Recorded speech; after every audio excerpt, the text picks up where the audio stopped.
गंगा जमुना माता की कथा।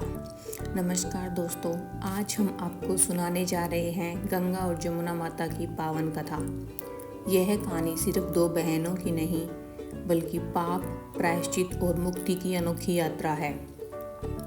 बहुत समय पहले की बात है। एक छोटे से गांव में दो बहनें रहती थी, गंगा और जमुना। दोनों ही अत्यंत भक्ति भाव से भरी हुई, परिश्रमी और सरल स्वभाव की थी। एक दिन दोनों बहनें एक साहूकार के खेत से होकर जा रही थी। रास्ते में जमुना ने उत्सुकता से साहूकार के खेत से 13 गेहूं के दाने तोड़ लिए। यह देखकर गंगा बोली, बहन तूने क्या किया? तूने पराया अन्न बिना अनुमति के लिया है, अब तुझ पर ग्रहण लग गया है। जमुना चिंतित होकर बोली, बहन अब मुझे इस ग्रहण से मुक्ति कैसे मिलेगी? गंगा ने कहा, बहन तेरा यह ग्रहण तभी धुलेगा जब तू साहूकार के घर 12 वर्ष तक सेवा करेगी, तब तेरा अपराध मिट जाएगा। गंगा की बात मानकर जमुना साहूकार के घर पहुंची और बोली, साहूकार जी मुझे नौकरी पर रख लो। साहूकार ने पूछा, तुम कौन कौन से काम कर सकोगी? जमुना बोली, मैं तुम्हारे सारे काम कर दूंगी पर 4 काम नहीं करूंगी। मैं जूठे बर्तन नहीं मांजूंगी, झाड़ू नहीं लगाऊंगी, बिस्तर नहीं बिछाऊंगी और दिया नहीं जलाऊंगी।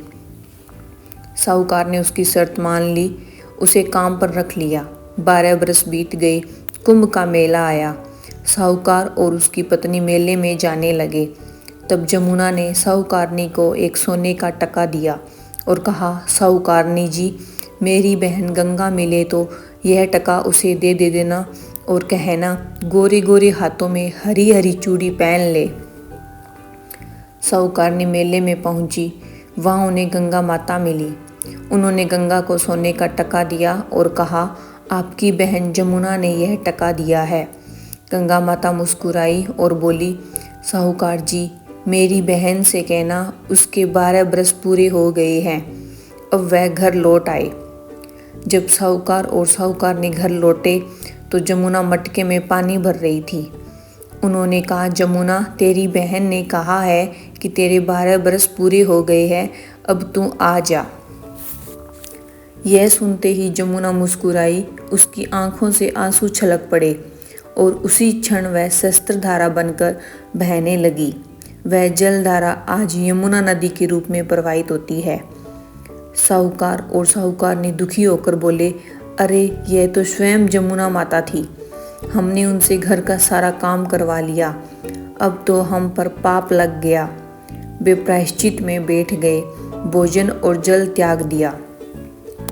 तब गंगा माता ने जमुना से कहा, बहन क्या तूने साहूकार और साहूकारनी को धैर्य बंधाया? जमुना बोली, नहीं बहन, तुम्हारी बात सुनते ही मैं तो जल्दी में चली आई। गंगा माता ने कहा, बहन अब जाओ और उन्हें धैर्य दो, वरना वे जीवन भर दुखी रहेंगे। रात में जब साहूकार दंपत्ति सोए हुए थे, जमुना माता ने उन्हें स्वप्न में दर्शन दिए और बोली, साहूकार साहूकारनी तुम दुखी क्यों हो? वे बोले, माता हमने आपसे सेवा कराई, यही हमारा अपराध है। जमुना माता मुस्कुराई और बोली, नहीं तुम्हारा कोई दोष नहीं है, मैंने तुम्हारे खेत से गेहूं तोड़े थे, उसी कारण मुझ पर ग्रहण लगा था। तुम्हारे घर में 12 बरस सेवा करने से मेरा पाप धुल गया और तुम्हारे घर का भी उद्धार हो गया। इतना कहकर माता अदृश्य हो गई।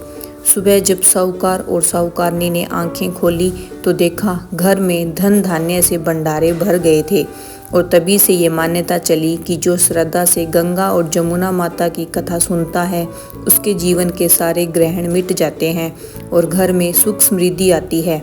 हे गंगा जमुना माता, जैसे आपने साहूकार और साहूकारनी को दर्शन दिए वैसे हम सबके जीवन से भी सारे दोष और ग्रहण दूर करो।